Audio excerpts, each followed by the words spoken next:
va traiter dans cette émission quelles sont les régions ou les grands pays sur notre continent où le football a du mal à se développer. Bien entendu, nous allons aborder le sujet dans quelques instants. Et puis dans la troisième partie, nous parlerons de la CAN, des U20, nous parlerons aussi de l'Europe, nous parlerons aussi de la France, car il y a beaucoup de dossiers sur la France. Et puis le tacle aussi du Sénégalais, de notre jeune joueur sénégalais de Rennes. On y reviendra aussi. Parmi nos invités, vous l'avez vu en première partie, Elton Mokolo, journaliste de la RDC. Il est sur la gauche de votre écran. Et puis sur la droite, il y a Karim Baldé. Vous pouvez rajouter Abdoul pour les intimes. Si vous voulez. Qui est journaliste de la Guinée-Conakry. Et puis un grand monsieur, un grand technicien qui est avec nous, il est algérien. C'est Imed Ama, coach des U19 du côté de Drancy. Pardon, j'avais un trou de mémoire. Et puis recruteur du côté de Dijon. Voilà, avec Antoine Cambouaré qui a pris le groupe en main. Nous allons nous adresser aux internautes une nouvelle fois.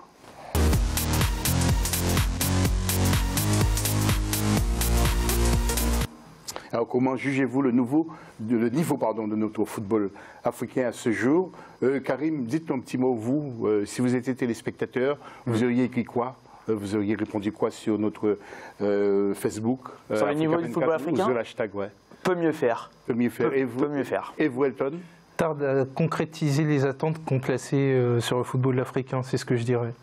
Imed, vous êtes aussi dur? Oui, moi je dis que peut-être même plus que Karim. Je dirais qu'on n'arrive pas à décoller. On n'arrive pas à décoller, on a des problèmes d'infrastructure, on a des problèmes de gestion, on a des problèmes avec les différentes agressions qui peuvent y avoir, que ce soit verbal, physique dans les stades. On a des présidents qui sont irresponsables. Et là, pour ma part, je parlerai plus de l'Algérie pour suivre très attentivement. Enfin, on n'a pas de responsable aux têtes des clubs et aux têtes des fédérations. Voilà, si vous voulez faire comme Imed, vous voulez intervenir comme Karim et comme Elton, vous n'hésitez pas sur notre Facebook Africa24 TV ou Twitter avec l'hashtag Africa24. Avant de retrouver les jingles, je vous l'avais dit, et justement Imed parlait du choix pour la CAN, du choix justement de la CAF, la Confédération africaine de football. Vous auriez préféré l'Afrique du Sud. Pourquoi l'Afrique du Sud par rapport à l'Égypte? L'Égypte qui a besoin de publicité en plus. Oui, mais bon, après, on n'est pas dans ces considérations-là. Moi, je suis plus dans des considérations plutôt sportives. Et surtout, par rapport au climat aussi, par rapport aux joueurs, pour avoir un état de fraîcheur. Ce sera irrespirable? Oui, pour moi, clairement. En Égypte, il fait très très chaud à cette période de l'année. L'Afrique du Sud, je dirais par rapport au climat, parce qu'on sait tous autour de la table que le climat permet aussi d'avoir des matchs plus agréable, plus intense. Plus les joueurs sont frais, mieux ça sera. Là, on va avoir des joueurs qui vont être entamés très vite, donc ça peut rejaillir aussi sur la qualité de jeu. Donc voilà, ce que je n'espère pas, mais ça sera pour moi inévitable. Pour même de sécurité, vous craignez? Oui et non. En fait, c'est vrai qu'on a parlé par exemple de ce qui se passait dans le club d'Ismaïla, par exemple, la semaine dernière, je crois, il y a 2 semaines, quand il y a eu des incidents dans le stade et une exclusion du club, d'ailleurs, si je ne dis pas de bêtises, des compétitions africaines. Donc, à mon avis, quand il y aura la CAN, de toute façon, ils vont renforcer la sécurité. Donc, ça, de ce côté, je ne me fais pas trop de soucis. Même par rapport aux attentats, c'est vrai qu'il y a des attentats en Égypte, ce n'est pas le pays le plus sûr d'Afrique, loin de là. Mais à mon avis, les services secrets égyptiens, le gouvernement égyptien va tout faire pour quand même, et tu parlais de la publicité positive, ils vont tout faire pour qu'il n'y ait pas de soucis. Donc moi, à mon avis, sur la sécurité, voilà, ils vont mettre le paquet pour que ça se passe bien. Elton, avant de retrouver le dossier de l'FC, votre sentiment sur cette CAN en Égypte, ça peut être une bonne chose? Footballistiquement parlant, moi je ne m'attends pas de grandes choses parce que déjà on est sur les compétitions internationales, on est sur un football de sélection où il y a de moins en moins de temps pour travailler et donc il n'y a pas de raison pour que la compétition africaine en elle-même puisse échapper à cette dynamique-là. Et ensuite, comme l'a dit Imed, on est sur des températures qui vont faire que la qualité footballistique va se dégrader. Donc par rapport à ça, moi j'ai pas de grandes attentes. Après, sur le choix de l'Égypte en tant que côte, moi aussi j'aurais préféré l'Afrique du Sud qui est représentée à un bon compromis, parce que voilà, déjà il y a les températures, il y a la sécurité, l'aspect sécuritaire qui est très important. Encore que je dirais, la CAN, ça représente, c'est un élément de soft power pour le pays comme l'Égypte. Et donc par rapport à ça, il va y avoir un devoir d'exemplarité, un devoir de montrer que l'Égypte est une terre accueillante, et donc ils vont se mettre au diapason. Mais encore une fois, moi j'aurais préféré l'Afrique du Sud. La température, c'est quoi à peu près pendant cette période? Pas loin des 40. 40. Oh là là, on va avoir chaud. On va avoir chaud sur place. Hein. Oui, ça, On aura d'ailleurs ce qu'on voit en été, notamment sur les terrains européens, les pauses fraîcheurs. Mais on aura un taux d'humidité qui sera très haut. Et c'est peut-être ça le plus dangereux. C'est ça. Voilà. Et puis je rajouterai un truc aussi par rapport à l'Afrique du Sud, c'est aussi la qualité des stades et des pelouses. ouais, qui sont, Ce qui est meilleurs. peut-être pas le cas de tous les terrains en Égypte. Merci, monsieur. Tout de suite, le dossier de l'FC.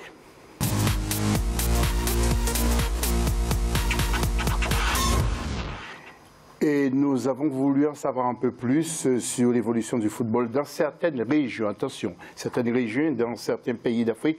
Alors regardez le dossier de la rédaction et après on va débattre sur le plateau.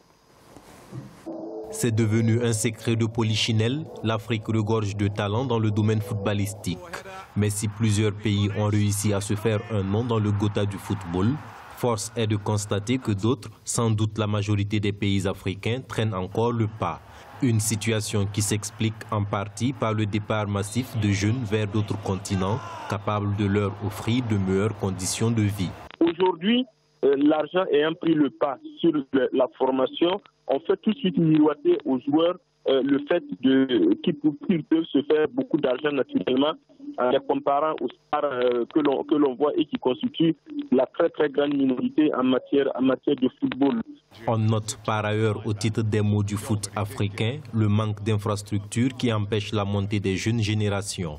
De plus, les politiques utilisent leur pouvoir pour intervenir dans le football.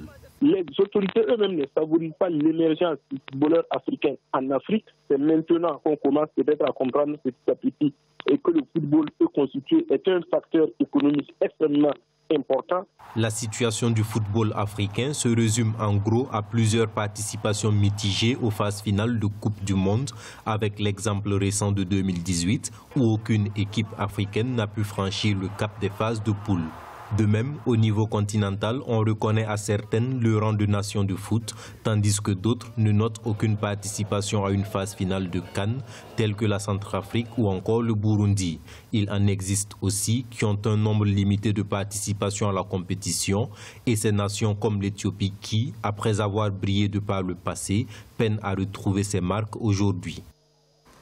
Oui, Elton, pour vos questions, les régions qui ont du mal à décoller justement, il y a beaucoup de régions de l'Est de l'Afrique. Est-ce que vous pensez que globalement, parce que notre journaliste, notre confrère disait que les équipes ont du mal à atteindre, même si elles sont en phase finale, mais à atteindre par exemple les quarts de finale, sauf le Ghana qui l'a fait il y a quelques années de ça, mais on a vraiment du mal à décoller. Votre sentiment Moi, je pense sur la situation? On peut s'accorder sur le diagnostic, à savoir qu'il y a des talents inexploités en Afrique. Des talents inexploités, pourquoi? Parce que en fait, le nerf de la guerre, c'est l'argent. L'argent permet de structurer tout ce qui est autour des joueurs. Et donc, à partir du moment où tu évolues dans un cadre sain, dans un cadre idéal, c'est quelque chose qui est propice pour développer le talent. Or, on sait très bien qu'il y a une logique économique qui fait que les joueurs, très vite, ils partent.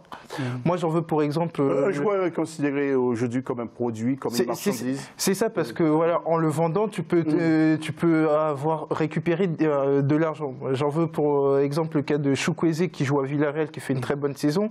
À l'âge de 16 ans, il jouait avec les U17 du Nigeria. Il avait fait une très bonne compétition qu'ils avaient d'ailleurs remportée, si je ne dis pas de bêtises. À 16 ans, il était déjà dans l'équipe de Villarreal. Tout ça pour dire qu'on n'est plus dans des époques où, par exemple, un Georges Weah, il arrivait, il était déjà un homme, il était déjà formé pour affronter les exigences du football européen. Là, on a des joueurs qui partent de plus en plus jeunes. Et quand ils partent de plus en plus jeunes, ils sont déracinés. Et quand ils sont déracinés, c'est pas propice à l'épanouissement de leur talent. Et donc ça, c'est une problématique majeure que dans ces régions, on puisse retenir nos talents jusqu'à un certain niveau et pour qu'ils puissent se développer, non seulement en tant que joueur, mais surtout en tant qu'homme. Oui, alors, une question bête à Ahmed aussi et Karim. Quelqu'un comme Pépé ne pourrait pas jouer dans le championnat ivoirien, comme Sadio Mané ne pourrait pas jouer au Sénégal si les structures étaient... Alors Pépé, c'est pas bon exemple, parce que Pépé, lui, il est né en France, grandi en France. Donc, du coup, c'est pas forcément bon exemple. Il va pas se dire, je vois mal être né ici et dire, ah bah tiens, je vais dans la Ligue ivoirienne. Ça, mais il est ivoirien quand même. Mais il est ivoirien quand même. Mais que ce soit Mané ou des gens qui sont nés, qui sont grandis au pays. Le problème, c'est qu'à un moment donné, et là Elton a bien résumé, à un moment donné, de toute façon, il y a un plafond de verre au pays. Déjà parce qu'il n'y a pas assez, c'est pas assez professionnalisé de toute façon. Même les championnats locaux, de toute façon, il y a peu d'argent à se faire. Et l'argent est le nerf de la guerre, effectivement. Donc les joueurs, eux, ils vont se dire, si on veut mettre nos familles à l'abri, si on veut avoir cet argent, tout de suite, Et l'appel vers l'Afrique du Nord au minimum et l'Europe... Si vous avez écrit et faire un sujet là-dessus, il n'y a pas assez d'argent. Qu'est-ce qu'il faut faire aujourd'hui? C'est faire appel à des sponsors ou vous, Karim, je laisse... Oui, mais les sponsors, il y en a, mais c'est au-delà de l'argent, c'est aussi la structuration. On en revient toujours au même problème des fédérations qui ne structurent pas assez au niveau de la formation. On voit dans certains pays, et là je parle de la Guinée par exemple, il y a beaucoup d'académies privées. C'est très bien qu'il y ait des initiatives privées, mais il faut que la fédération, à un moment donné, structure tout ça, crée des championnats de jeunes, fédère tout ça pour que derrière, les jeunes aient des cadres où ils peuvent être stimulés et progresser. Parce que nos jeunes au pays ne peuvent pas progresser au bout d'un certain moment. Et forcément, du coup, les solutions sont par exemple d'aller migrer en Europe. Voilà, Karim a parlé des académies. On n'a pas un problème. Il faut penser que les académies ne sont pas là pour faire... Pour la beauté du pays, il y a quelque chose qui... Il y a du financier. Ouais. Je ne suis pas d'accord avec Elton quand il dit qu'on n'a pas de... En fait, les moyens financiers existent, sauf qu'ils ne sont pas distribués au bon endroit. Ouais.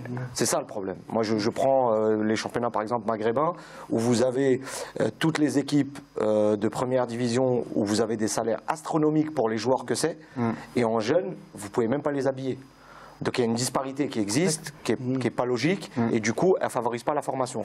Deuxième problématique, c'est qui forme les formateurs en Afrique. Ça, c'est la question centrale. Il y a des pays qui n'ont pas de DTN, par exemple. Mais au-delà du DTN, vous allez trouver parfois des DTN qui ne sont pas qualifiés et qui ont été mis par corporatisme. Donc ce qu'il faut être clair, c'est qu'on n'a pas déjà de formation de formateurs. Donc déjà, on devrait avoir beaucoup plus de gens formés chez nous et d'éviter à chaque fois d'appeler des étrangers pour venir former chez nous. Je pense que nos fédérations doivent envoyer nos meilleurs éducateurs venir se former peut-être en Europe, leur donner une base et puis revenir chez nous pour former. Parce que la matière, on l'a chez nous, enfin, dans toute l'Afrique. On a les joueurs. Ouais. Ce qui nous manque, c'est les formateurs. Aujourd'hui, on parle d'académies. Les académies, on va pas se mentir, c'est aussi un produit financier. Quand on crée une académie, c'est pour vendre, c'est pour transférer les joueurs. Donc ça a un but financier. D'accord ? C'est pas pour développer le football local. D'accord. Ouais. D'où le fait qu'il faut qu'il y ait des fédérations justement qui voilà. Donc après, exactement. Après, donc il faut aussi développer le football. Par justement donner déjà des structures, on n'a pas de centre de formation. On a des clubs, des gros clubs qui n'ont pas de centre de formation. Et les académies ne sont pas suffisantes. Non, il y a le Maroc qui avance bien de ce côté-là. Donc ils commencent à créer justement leur centre de formation avec des clubs qui sont dotés de moyens et d'infrastructures très importantes. Et on dit souvent que le Maroc veut se démarquer. Ils ont nommé Nasser Largué à la tête de la DTN, qui est quelqu'un de très compétent, qui a travaillé en France, et qui lui est en train d'apporter ça justement sur la Fédé. Donc ils avancent. Mais je pense que les autres pays africains, on parlait du Cameroun tout à l'heure, le Cameroun, c'est gorgé de talent. Exactement. Donc c'est pas normal qu'un pays comme le Cameroun n'ait pas des clubs. On regarde le classement, des clubs comme le Tonnerre de Yaoundé ou autres, ils ont disparu, on n'entend plus parler. Et c'est dommage. Donc du coup, si on doit avoir des locomotives dans chaque championnat avec des clubs qui se sont développés. Voilà, vous avez un mot à rajouter. Oui, j'ai un mot à rajouter et justement, je vais aller dans le sens d'Imad par rapport à la formation des formateurs. Et moi, je me souviens de ce que nous disait Didier Ovono pour prendre un exemple précis, un autre exemple précis, celui du Gabon par exemple. Il nous disait une fois en interview, donc gardien expérimenté, qui a fait plusieurs cadres, et il nous dit, mais on met à la tête des fédérations des gens qui ne connaissent rien au football. Et c'est vrai qu'il y a le copinage, etc., qui fait que certains sont là juste par affinité avec les personnes en place au pouvoir. Et ça, c'est catastrophique. Et eux, ils le ressentent au niveau des A, mais qu'est-ce que c'est au niveau de la formation ? Quand il y a des TN, etc., qui ne sont pas qualifiés, qui ne connaissent rien au football, à un moment donné, on peut pas faire avancer le football. C'est aussi bête que ça. Oui, il faut tout reconstruire sur le... construire avec des gens volontaires et des gens qui s'y connaissent un petit peu. L'Afrique du Nord est en avance par rapport aux autres pays du... Oui.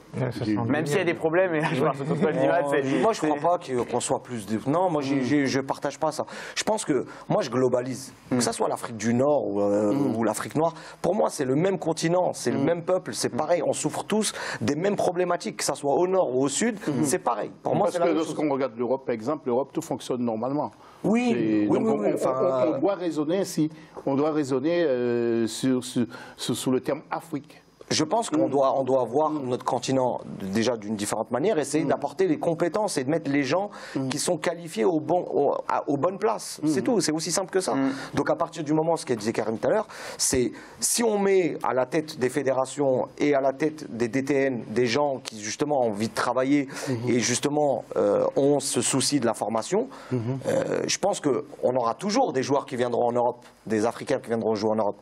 Mais on aura aussi de la qualité de championnat qui permettent justement à nos équipes nationales de ne pas à chaque fois de chercher des expatriés. Voilà. Merci messieurs. Nous allons juste jeter un coup d'œil sur le championnat justement sud-africain pour vous signaler bien que Wits University est en tête devant Orlando Pirates qui participe souvent à la Coupe d'Afrique, Mamelodi Sundowns est à la 3e place, Cape City est 4e et Kaizer Chiefs est à la 5e place. Vous voyez donc les 3 équipes qui ferment la marche. Et puis je voudrais aussi faire un focus sur des joueurs qui ont marqué le football sud-africain, pas tous, hein, j'ai pris quelques noms, Aaron Mokainer, il y a Benedict McCarthy, Phil Masenga et puis Siabonga Montrouezé, pardon. Et ce sont certains que j'ai pris, hein. Peut-être vous connaissez d'autres qui ont... Moi j'étais Pinard, qui a fait une belle carrière à l'Ajax puis à Everton. Ouais. Donc on ne pourrait pas tous les prendre. Et puis du côté de Burundi, vous le savez aussi, nous allons parcourons toute l'Afrique. Et du côté du Burundi, le championnat est terminé depuis le mois de décembre. Et c'est l'Aigle Noir qui a terminé à la 1re place devant Musongati, Vital et 3e, Gozi City et 4e, Bujumbura City est à la 5e place et le Messager de Bujumbura a terminé à la dernière place, donc synonyme de descente en division inférieure. Restez avec nous, tout à l'heure nous allons parler de l'Europe, mais nous avons tellement de choses à vous dire, ne décrochez pas, restez sur Africa 24, à tout de suite.